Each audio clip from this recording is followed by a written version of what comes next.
안녕하세요. 벌써 9월이 성큼 다가와 버렸네요.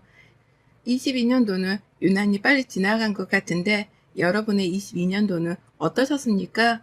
제 22년도는 우여곡절이 많았던 한 해입니다. 그래서 한편으로는 빨리 지나가 주길 바라기도 하면서 또 한편으로는 평생 기억에 남을 것 같아요. 제게는 결혼을 약속한 예랑이가 있었습니다. 저보다 2살 연상이었는데 어찌나 모든 면에서 능력이 좋은지 제가 본받을 구석이 참 많은 사람이었어요. 경제관념도 똑부러지는 사람이었고 스펙도 아주 좋았습니다. 이런 사람을 내가 어디 가서 만날까 싶은 그런 사람이었죠. 신기하게도 그 대단한 사람이 제가 좋다며 먼저 다가와 줬어요. 늘 아침 출근길에 들리는 카페가 있었는데 거기서 저를 몇 번 봤었다고 합니다. 몇 번 저를 본 애랑이는 자연스럽게 제게 관심이 생겼고 그 관심이 점점 호감으로 바뀌게 되어 먼저 과감하게 표현을 했다고 해요.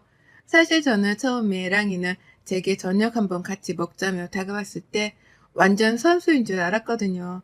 생긴 것도 반반한 사람이 아침 출근길에 카페에서 이렇게 말하는 게 쉽지는 않으니까요. 그런데 만나볼수록 사람 참 괜찮고 진국이라는 게 느껴졌고 그런 애랑이를 사랑하지 않을 이유는 하나도 없었습니다. 그 덕분일까요?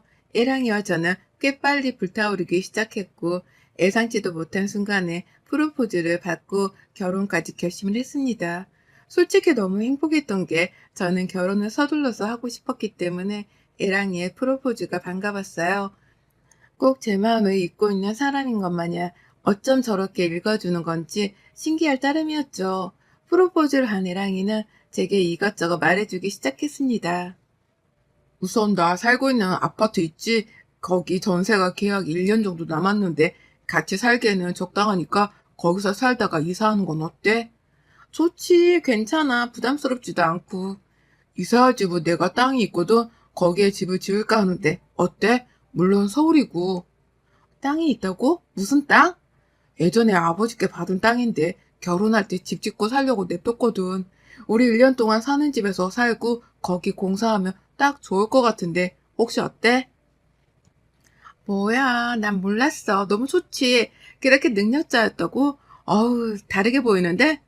뭐 아버지 덕분이지. 그럼 그렇게 하는 걸로 하자. 집은 내가 미리 뽑아둔 것들이 있는데 조금 이따 보여줄게. 당신도 아마 마음에 쏙 들어할 거야. 보고 괜찮다고 하면 그대로 하고 디테일 수정 원하는 거 있으면 그렇게 하면 될 겁니다요. 고마워. 나는 뭐 딱히 할 게 없네. 당신은 그냥 나랑 결혼해 주는 거 자체가 선물인데 뭘 하려고 그래. 그렇게 말해줘서 고마워. 애랑이는 제가 상상한 이상으로 능력 있는 사람이었습니다. 애랑이가 원래 혼자 투룸 아파트에서 살고 있었는데 거기서 신혼살림을 시작해도 솔직히 충분하긴 했어요. 서울이고 위치도 좋았으니 말이죠. 그런데 땅이 있고 집을 짓고 살자는 말에 솔직히 놀랐습니다. 위치가 서울이라 더더욱 놀랐어요. 애랑이가 상상 이상으로 너무 능력자라서 조금 부담스럽긴 했지만 제가 자꾸 불편해하고 부담스러워하면 서로 더 어색해지니까 그러지 않으려고 노력했습니다. 저희 집도 빠지는 집안은 아니었으나 시댁에 비하면 많이 부족하다고 생각했어요. 그러나 시댁에서는 오히려 배운 게 많은 집안이라며 저희 집안을 높이 평가해 주셨고 양가가 서로를 높게 봐주며 오히려 사이좋게 지낼 수 있었습니다. 시부모는 저를 굉장히 예뻐라 해주셨는데 이유가 단아하고 배운 게 많다는 이유였어요. 내가 늘 원했던 며느리상이 딱 유나 너라서 얼마나 기쁜지 몰라. 배운 것도 많아서 말하는 것도 똑부러지고 단아하고 청초하고 아주 며느리감으로 제격이다. 감사해요, 어머님. 말도 짧고 쓸데없는 말도 안 하고 남자는 이런 현명하고 지혜로운 여자를 만나야 일이 술술 풀리는 거야. 그걸 토은이한테 늘 말해주긴 했는데 알아들었으니 다행이지 뭐. 앞으로 잘 살아보자. 무사히 상견례까지 마치고 식도 올렸고 저희 2사람은 정식으로 부부가 되었습니다. 애랑이에서 이제 남편이 되었죠. 남편이 살던 집으로 들어가는 날까지도 남편의 도움으로 모든 걸 해결했어요. 제가 다 알아보려고 했으나 남편은 본인이 잘 아는 이삿짐 센터가 있다며 부를 테니 아무것도 하지 말라고 했죠. 그 덕분에 저는 정말 아무것도 하지 않았고 시간에 맞춰 제가 살던 집으로 오셔서 모든 걸 포장해서 옮겨주셨습니다. 남편이 잘 아는 센터라고 해서 그런지 굉장히 친절하다는 느낌이 강했어요. 그런데 약간 이상했던 건 대표라는 분이 직접 오셨는데 저를 보는 눈빛이 묘하게 이상했습니다. 째려보는 건 아닌데 뭔가 이상하다는 느낌이 강하게 들었죠. 그러나 워낙 이삿날에 정신이 없어서 대수롭지 않게 여기고 말았어요. 이사 후 남편과 잘 살고 있었습니다. 시부모는 제가 힘들게 일을 할 필요도 없다며 회사를 그만두게 하셨고 집에서 살림도 못하게 하셨습니다. 겨우 투룸 아파트에 살면서 도우미까지 뒀어요. 아무래도 이건 오바다 싶었습니다. 왜냐면 남편의 직업 특성상 출장이 잦아서 주 2, 3회만 겨우 집에 있고 늘 출장 중이라 거의 집에 혼자 있었거든요. 이런 상황에 도우미까지 두고 저는 매일 노는 건 정말 아니라고 생각을 했습니다. 그래서 저는 시모에게 슬쩍 말을 했어요. 어머님 잘 지내고 계시죠? 식사는 하셨어요? 아, 유나구나. 우리야 잘 지내지. 유나, 너는 불편한 건 없고 잘 지내고 있지? 별일은 없고? 그럼요. 그 어머님 드릴 말씀이 하나 있는데요. 뭐, 무슨 일 있는 거야? 내가 지금 집으로 갈까? 네? 아니요. 막 그런 일은 아니에요. 저희 집에 오시는 이모님이 굳이 오실 필요가 없을 것 같아요.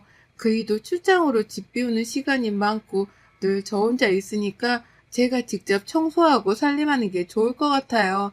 집 평수가 엄청 넓은 것도 아니라서 충분할 것 같거든요. 아니다, 유나야. 너 그런 거나 하라고 시집 온 거 아니야. 아무것도 신경 쓰지 말고 너는 편하게만 살면 돼. 알겠지?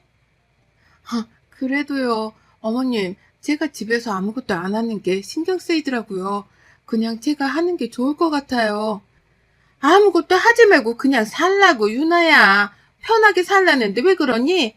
남들은 살림하기 싫어서 한다는데 넌 왜 그럴까?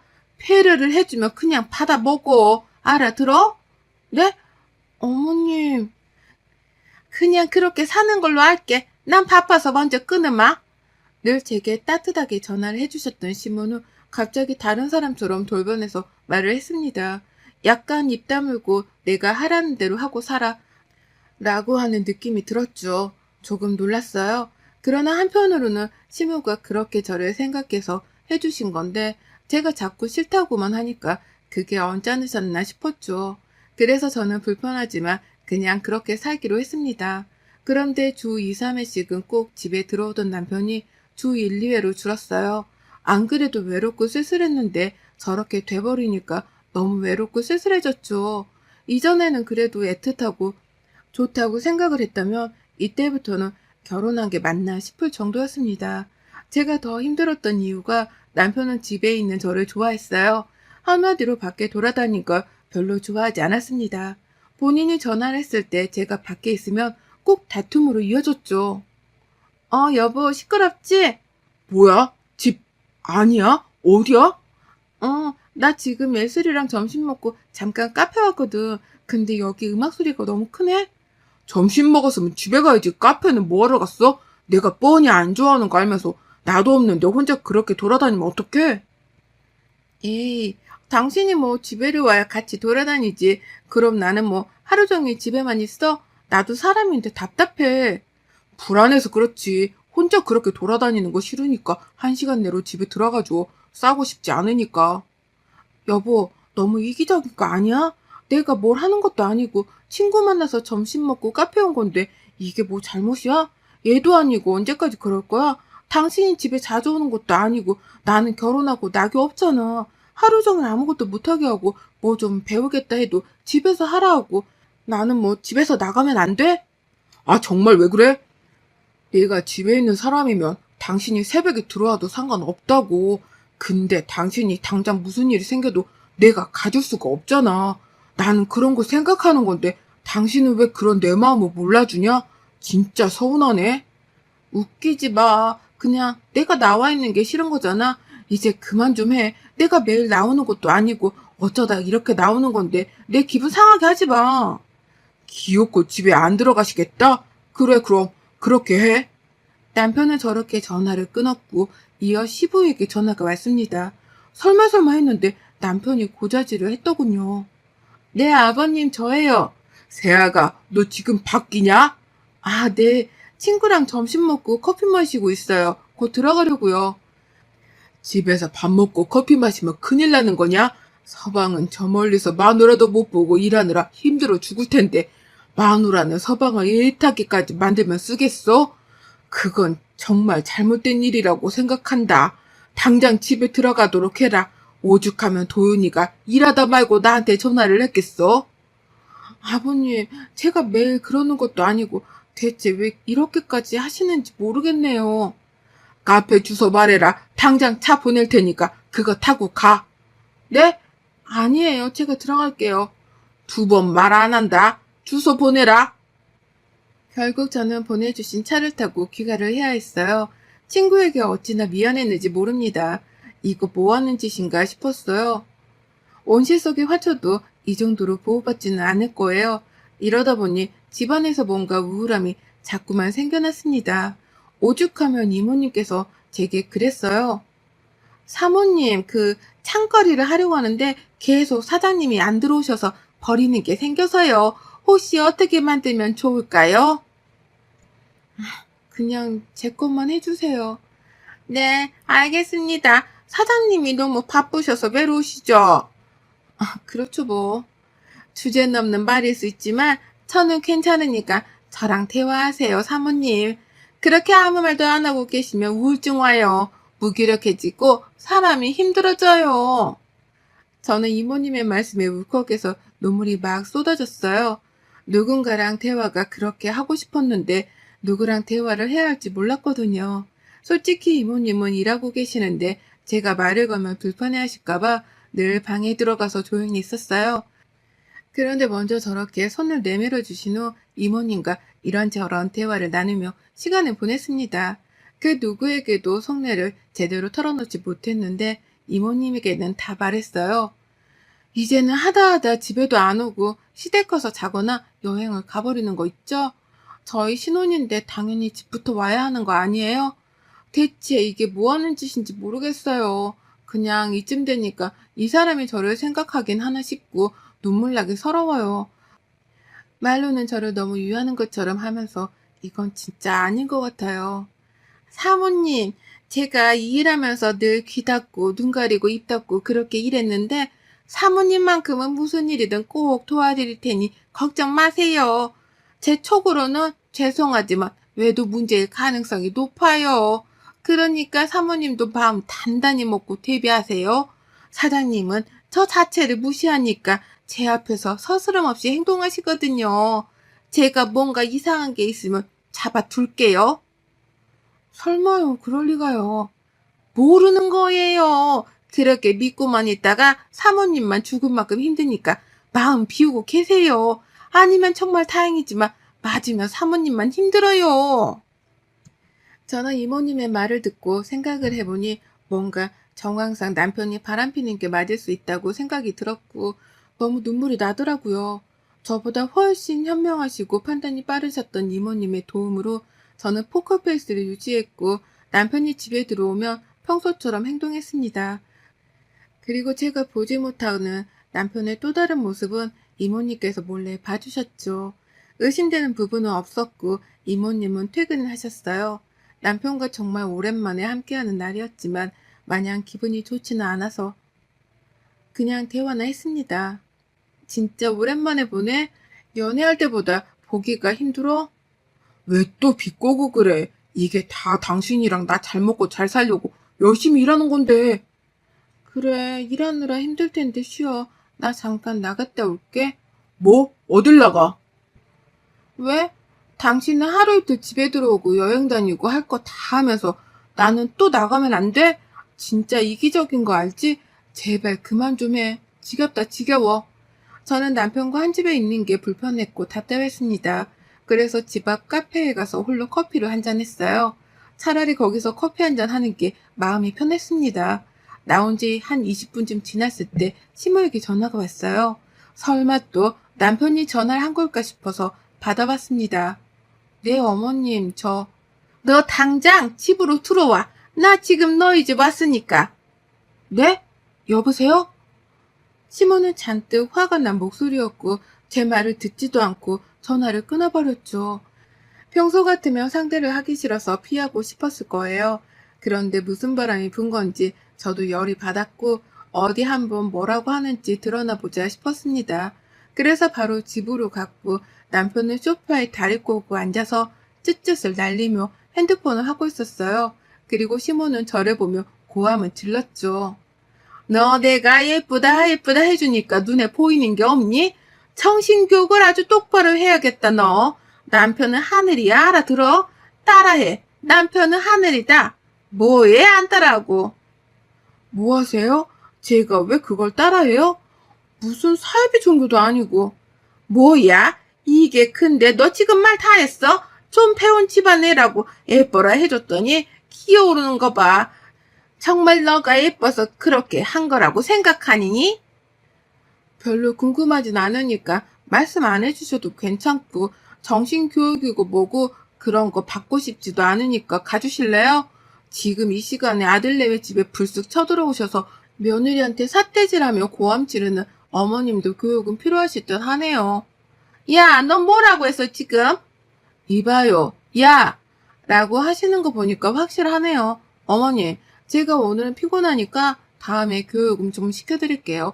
호칭부터 제대로요. 우선 가주실래요? 좀 자고 싶은데. 전 그렇게 난리치는 시모에게 처음으로 맞대응을 했습니다. 너무 후련하고 속이 시원했어요. 다만 남편은 제게 다시 봤다며 비꼬기 시작했죠. 이야, 채은아, 성깔이네? 아주 다시 봤어. 원래 이런 애였어? 내가 몰랐던 거야? 대박이다. 입 좀 다물고 자자. 왜? 남편은 오랜만에 보니까 반갑지 않아? 손 치워. 능을맞은 남편이 증오스러울 정도로 싫었던 이유는 따로 있었죠. 남편에게서 풍기는 향수 냄새는 확실히 여자 향수였어요. 이모님 말씀처럼 남편에게 여자가 있다는 걸 확신할 수 있었죠. 저는 이 말 같지도 않은 결혼 생활을 끝내기로 결심했고 남편은 실체를 밝히고 시댁도 아작을 내기로 결심했어요. 다음날 남편은 일찍 짐 싸서 또 출장을 갔고 저는 이모님과 상의를 했습니다. 어제 보니까 여자 향수 냄새가 온몸에서 나더라고요. 여자가 있는 건 확실해 보여요. 근데 어떻게 증거를 잡을까요? 그게 상간녀 소송하는 게 쉽지가 않다고 하더라고요. 바람 피는 건 분명한데 마땅한 증거가 없어서 다들 힘들어 하거든요. 우선 저도 최대한 사모님 도울 테니까 같이 해봐요. 이모님과 한참 대화를 하는데 갑자기 초인종이 울렸고 웬 아저씨가 서 계셨죠. 누구세요? 아, 저 혹시 혼자 계시나요? 네? 누구신데요? 저 기억 안 나세요? 뭐야, 누구세요? 사모님 나와보세요. 누구세요? 누구신데 혼자 있는지를 물어보세요. 남편분 혹시 계신가요? 중요한 일이라서 그래요. 사장님은 지금 안 계시는데 왜 그러시죠? 혼자 계시는 거 아닌 것 같은데 문 좀 열어보세요. 아니면 전화를 해보시던가. 저 그 이삿짐 센터 대표예요. 사장님 문제로 할 말이 있어서 온 겁니다. 처음에는 수상한 사람인 것 같아서 절대 문을 열 수 없었지만 시간이 지날수록 남편에 대해 뭔가를 알고 있는 것 같았습니다. 제가 혼자 있는 것도 아니고 이모님도 계셔서 함께 의논으로 문을 열어줬고 너무 충격적인 사실을 들었어요. 제가 일이 바빠서 길게 얘기는 못해요. 우선 제 명함이니까 필요할 때 연락하시고 본론만 말할게요. 사장님, 저희 업체 VIP예요. 이삿짐 센터 VIP 되려면 얼마나 이용을 많이 해야 하는 줄 아세요?